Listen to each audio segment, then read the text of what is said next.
Hey guys, welcome back to the channel. I hope everybody's having a wonderful day. Black screen again. To the ones that like it, give your comment, but I know the ones that do already, like clients of mine and, people that will email me about it, but I figured I'd add some humor to it. So, anyways, guys, if you are new here, like I said, welcome. If you've been here before, welcome back. Come on over to the Facebook groups. We have two, Redeeming the Broken and Dead Marriages Redeemed. Come on over. Especially come over to the Redeeming the Broken one. That was the very first group, and there's more going on over there. That one was the very first one. It's like the ministry that is the channel. Like, in other words, it's to help everybody with everything, not just marriage. So come on over to that one because there's a lot more going on. I film videos on there every day.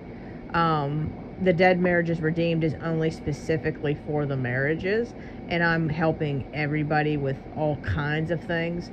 So like I said, come on over to that. Don't miss what's going on over there. So anyways, guys, what we're going to get into today is about how people, if you let them, they will suck the life out of you.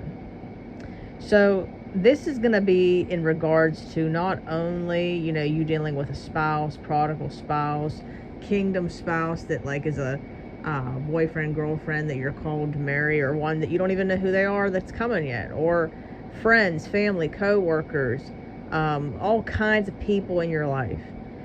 When people think of Christians, they think like you have to do everything someone says, and because you're a Christian, you're going to be nice all the time. People today have become so sensitive. So, like, for instance, you could be direct and honest about something, like you're a hypocrite. And people will say, oh, talking to me like that, and you're a Christian. And, like, you can't even be honest today. Or, like, let's say you're looking out for somebody and maybe this person's like not taking care of their health at all. Now, again, we have to have balance with things, but then there's things that are like really obvious, like maybe somebody that you're hanging around is like taking all kinds of pills and alcohol together and stuff like that, and then people, obviously, it's not about judgment, they'll deflect, like if you point stuff out, because we're not perfect either. But in other words, like, you can't even be honest today as a Christian to help anybody because people look at it as casting stones and stuff. Like, in other words, just everything has become absolutely awful. But then at the same time, people will use, like, for instance, what I'm saying right now to twist it to fit their narrative to go around throwing stones. This is why there needs to be balance, okay? I talk about this all the time. Balance, discernment. Okay, now, that all being said, as a Christian, though, people, if you let them, will suck the life out of you. I repeat, suck the life out of you. And then out of it, what happens is we build resentment. Okay? So in other words, we overgive, we overcompensate, we do. We never say no. We try to be the best Christians ever. And then out of it, the ones that are hurt and disgusted and upset is us. Okay? And then that person never did do any of that stuff. This is where you get a lot of one-sided relationships, one-sided dynamics. You have to be able to set boundaries, you guys. If you don't, and you don't pour into yourself and don't take care of yourself, I'm telling you, as a Christian woman of God, as your sister in Christ, you are going to end up absolutely depleted. And then at that point, you're no use to anybody anyway. And then these other people that, you're doing all this for them, God never said for you to overdo it. Okay? You're doing all this stuff for everybody. And then out of it, you're the one that maybe, like, for instance, let's say that somebody keeps saying, like, I need help. And then you're running ragged, running them to the grocery store, giving them money, taking them everywhere. you're thinking like, I'm a Christian, I'm doing this for God.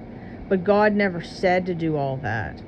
God said to help for sure, but helping might say, okay, you know what, I'll take you to the grocery store. Wednesday works for me. Okay. And then they might say like, oh, you know what, can we possibly do Thursday?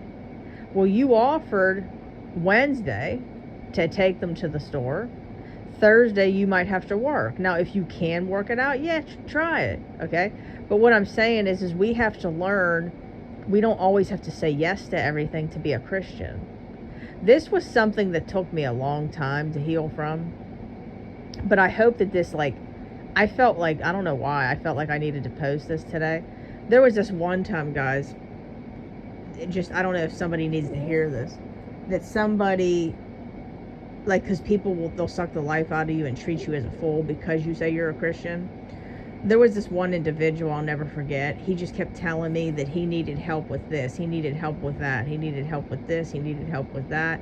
And I would just do everything he said over and over and over again. And I remember like thinking like, oh my gosh, like what did I do? Like I'm absolutely exhausted. He didn't care. He would say thank you and stuff, but he didn't appreciate it. The moment that I started saying no, his character truly showed.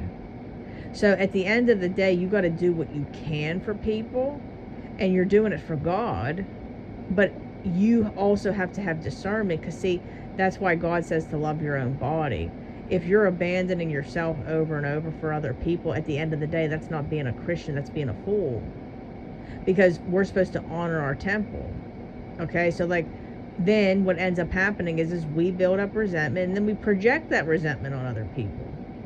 Okay, and resentment, I'm going to tell you something, guys, is one of the hardest things to overcome, especially in a marriage. Especially in a marriage. I'm going to repeat that again. So if you guys, like, one of the things that you're battling with right now is resentment towards your spouse, your kingdom spouse, boyfriend, girlfriend, whatever, okay, family members. Resentment's one of those things to where it's hard to overcome that, because there's so much healing that needs to be done in it. And it's one of the hardest things to overcome. Infidelity is actually easier to overcome than resentment. But resentment is a buildup that happens over time. So learn that now. Choose yourself within reason. When I say choose yourself, I don't mean don't help people and don't be a Christian and be a good person with good core values. I mean have boundaries. I hope this makes sense, guys. Anyways, I hope this blessed somebody. I felt led to post this word today. I love you all so much. Like, share, comment, subscribe. If you would like to work with me, reach out through email, redeemingthebroken@gmail.com. I repeat, redeemingthebroken@gmail.com. All right, guys, I will see you in my next video. Bye, guys.